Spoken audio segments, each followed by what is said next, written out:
Prime Minister Narendra Modi, in a pre-session address on Monday, urged the opposition to prioritize substance over slogans and live up to the expectations of the public in the newly commenced 18th Lok Sabha session.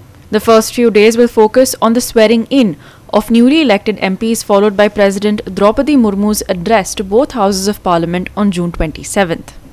Modi emphasized the need for a responsible and constructive opposition, highlighting that the people want meaningful debates and diligent work, not drama and disturbances. Despite the BJP-led NDA's reduced numbers in the recent elections, with the opposition India bloc now having 234 MPs, Modi assured that his government would work harder to meet the public's expectations. संसद में सामान्य मानवी की अपेक्षा रहती है debate की, vigilance की।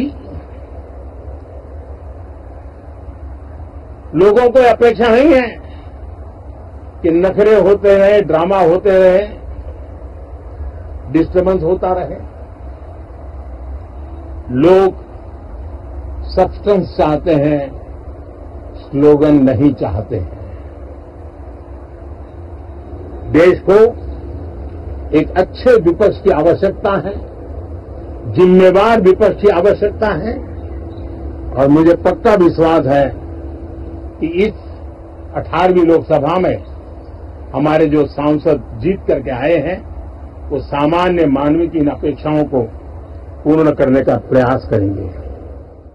जब देश की जनता ने तीसरे कार्यकाल के लिए भी एक सरकार को पसंद किया है, मतलब उसकी नीयत पर मोहर लगाई है,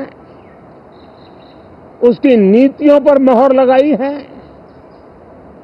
जनता जनार्दन के प्रति उसके समर्पण भाव को मोहर लगाई है। और मैं इसके लिए देशवासियों का हृदय से आभार व्यक्त करता हूं।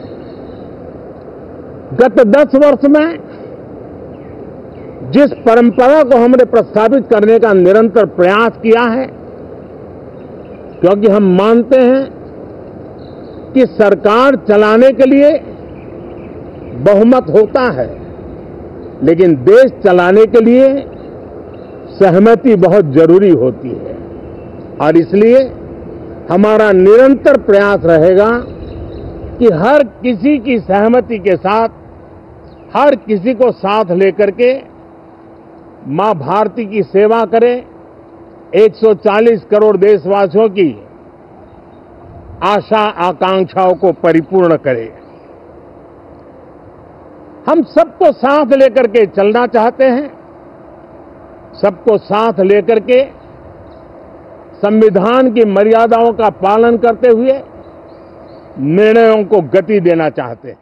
The Prime Minister also marked the 50th anniversary of the emergency imposed by former Prime Minister Indira Gandhi, calling it a black spot on Indian democracy. He expressed confidence that the new generation would ensure that such an event never occurs. जो लोग इस देश के संविधान की गरिमा से समर्पित हैं, जो लोग भारत की लोकतांत्रिक परंपराओं पे निष्ठा रखते हैं, उनके लिए 25 जून न भूलने वाला दिवस है। कल 25 जून को भारत के लोकतंत्र में जो काला धब्बा लगा था, उसके 50 वर्ष हो रहे हैं। भारत की नई पीढ़ी इस बात को कभी नहीं भूलेगी कि भारत के संविधान को पूरी तरह नकार दिया गया था, संविधान के लीरे लीरा उड़ा दिए गए थे,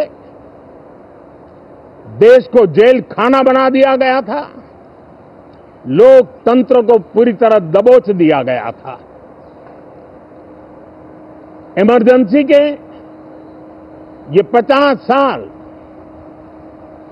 इस संकल्प के हैं कि हम गौरव के साथ हमारे संविधान की रक्षा करते हुए, भारत के लोकतंत्र, लोकतांत्रिक परंपराओं की रक्षा करते हुए देशवासी संकल्प लेंगे कि भारत में फिर कभी कोई ऐसी हिम्मत नहीं करेगा जो 50 साल पहले की गई थी और लोकतंत्र पे काला धब्बा लगा दिया गया था.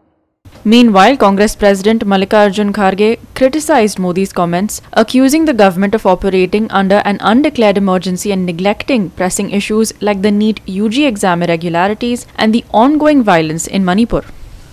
The session began with the appointment of BJP leader Bhartahari Mahtab as pro tem speaker, a decision that has sparked opposition's criticism.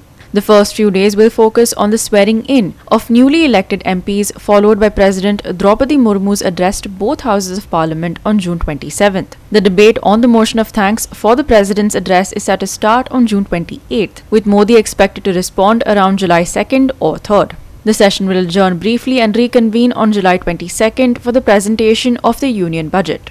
Manish Parab and Vaishnavi Salgaonkar for Goa 365.